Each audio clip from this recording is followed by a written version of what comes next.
Hey Calibrate family, welcome back. Today we're going to talk about 3 different tools, basic tools everybody should have. Stick around, I'll see you right after this.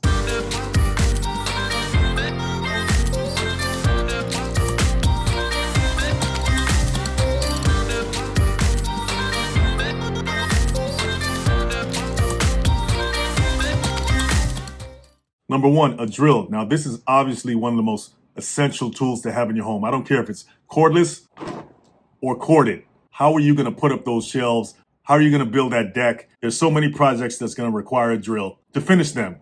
Whether it's hanging a picture or a TV, it doesn't matter. You need a drill in your house, especially if the surface that you're mounting something to is brick or concrete. Basically, all a drill is a motor with a handle. And attached to that motor is the chuck. This is where you put your drill bit or whatever bit you need.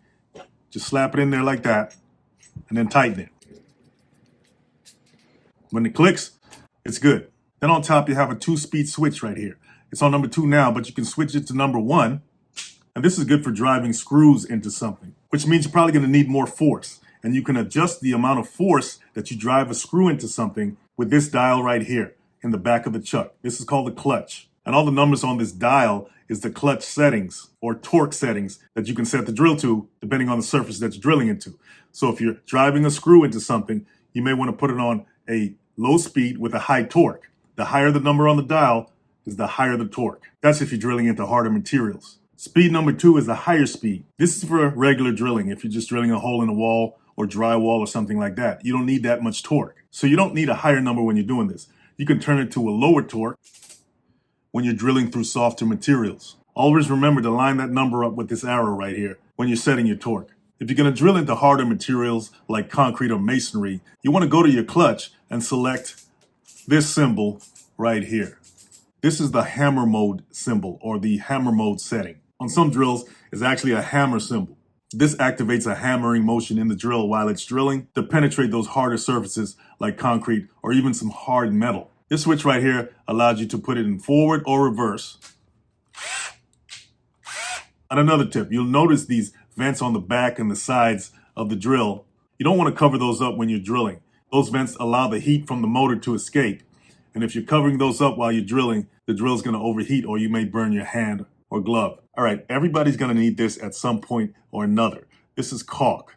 Why do you need caulk? Because at some point, cracks are going to develop around your windows, your doors, other parts of your home, and you got to seal those up. And if you don't seal those up, you're inviting water to get in there and cause all kinds of damage. We know how bad water damage can be. Not to mention the air leaks around your windows and doors. Talk about a high electric bill. But how do you apply caulk?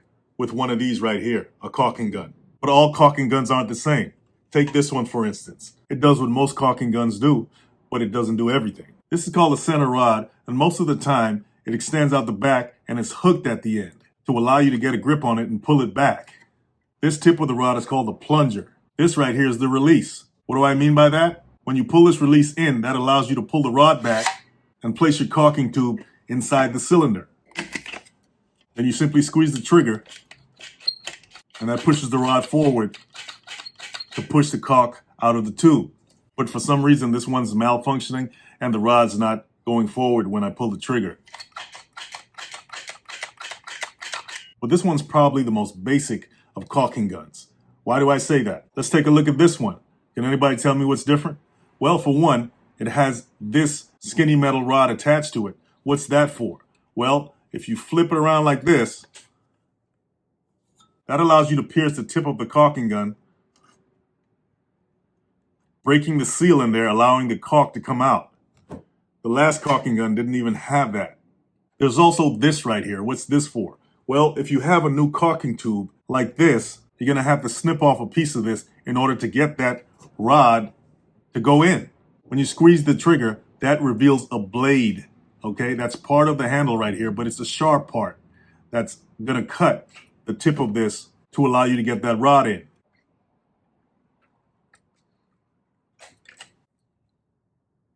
So this caulking gun with the rod and the snipper handle is far superior than this one that doesn't have any of them.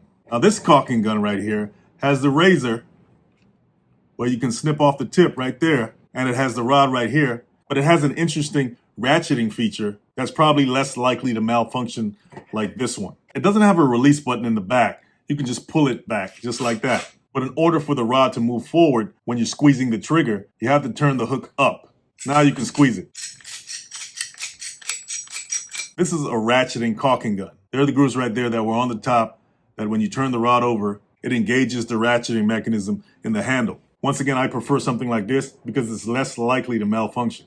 This caulking gun right here also doesn't have a release mechanism. You can just pull it back, and it has a different setup in there. You can see by that white tube right there that keeps the rod moving forward every time you squeeze the trigger.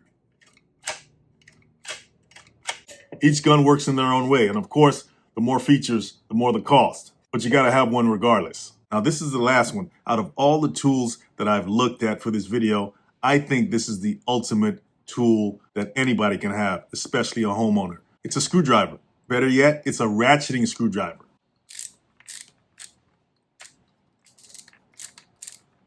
The concept of a ratcheting screwdriver or ratcheting anything was a game changer, and integrating that technology into a screwdriver has definitely saved hours upon hours of time, and I'm sure it's saved a lot of people's wrists as well. Not only is it a ratcheting screwdriver, but it comes with 6 different bits. Phillips flathead and Allen wrench bits. Extended bits, by the way. All you gotta do is take the bit out, slide it into its slot, remove your other bit, slide it in there, and you're good to go. The ratcheting switch is right here on the handle. To change the direction of your turn, all you got to do is twist this here right under the shaft like that, and then twist it back. If you're not even a DIYer, but you need a screwdriver that's going to handle business, this definitely is it.